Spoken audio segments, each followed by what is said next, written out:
This has been a very distressful hour and a half. And so I'm not going to talk about those issues. I think it's important to know that the world outside of India doesn't see things this way. I wish that everything that has been said is in fact completely true, right? I think the balance of power in this region would be in better hands if everything that we heard today is empirically verifiable. The immediate analysis using satellite imagery, not 10 days after, does not show the damage that we have been presented today.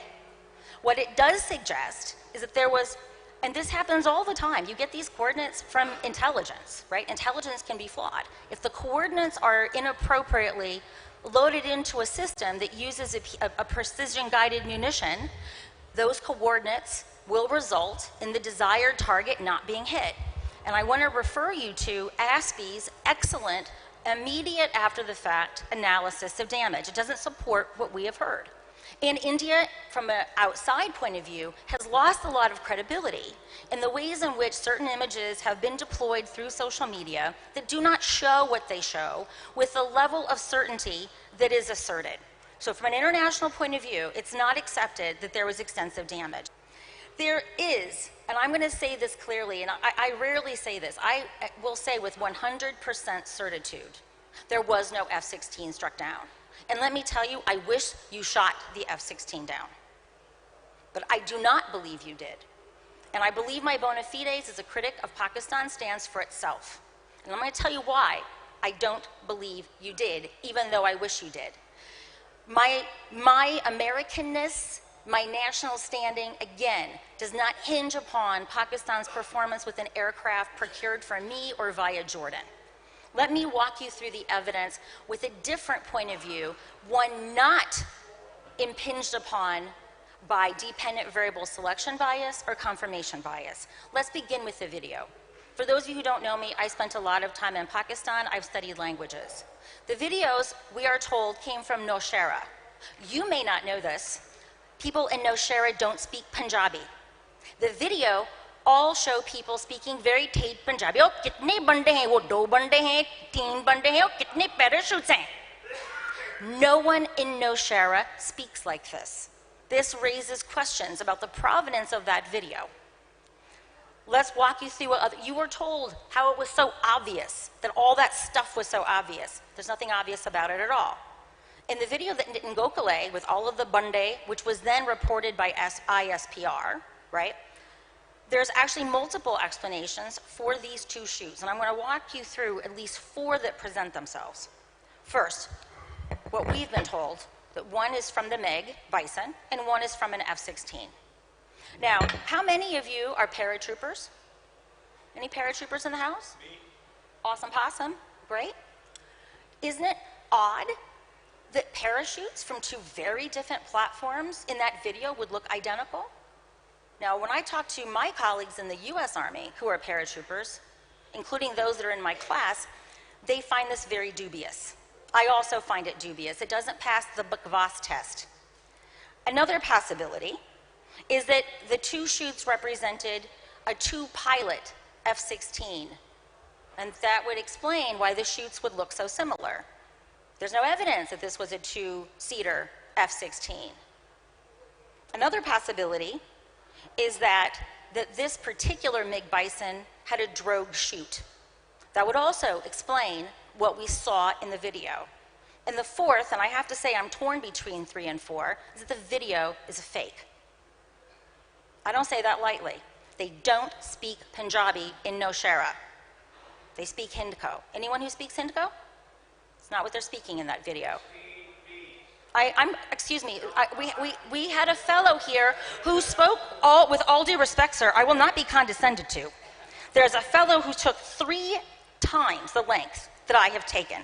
I'm going to walk through the evidence, and whether or not you choose to listen to it, sir, ye aapki marzi hai, twadi marzi hai. But I'm going to take my time. I was invited here. I came here from the United States amidst huge jet lag and a very busy schedule. So you, sir, should respect me as I respect you. So there are 4 possible explanations. it is not obvious that one of them is more obvious than the other. 2, Nitin Gokhale, among others, went to very great exertions to prove that it was a GE engine in the down photograph of the aircraft.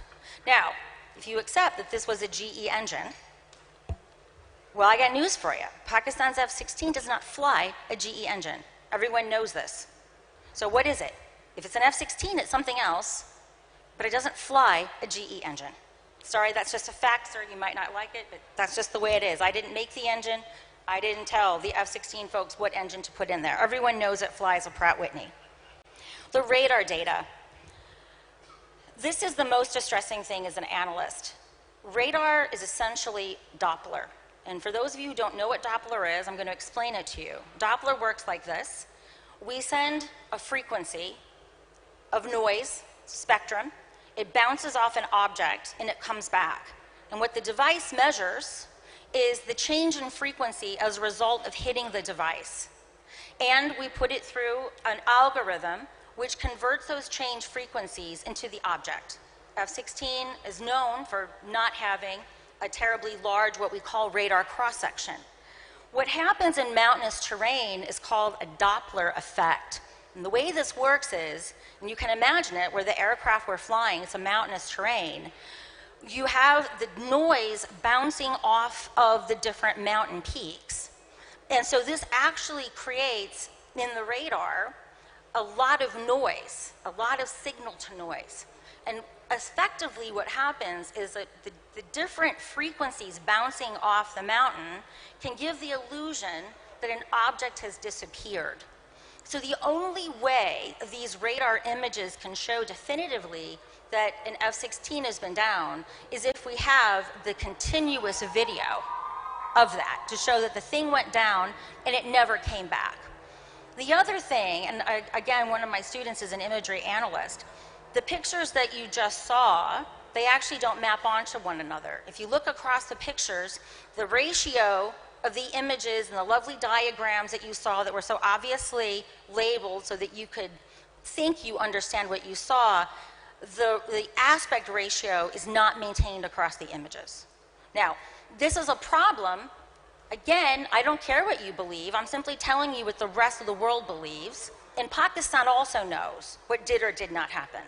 And the reason why we care about the facts, again, is about conflict escalation and de-escalation, which is why all of us at analysts, we care about this, right? We care about the facts, not the politics of the facts, as Clausewitz so famously reminded us. So as an analyst, I want you to think about how important is it that we know what happened, right? I have no stake in saying whether Abhinandan did or did not do this.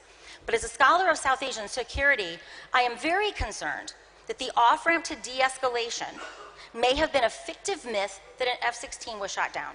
So the lessons learned of Balakot are incredibly important.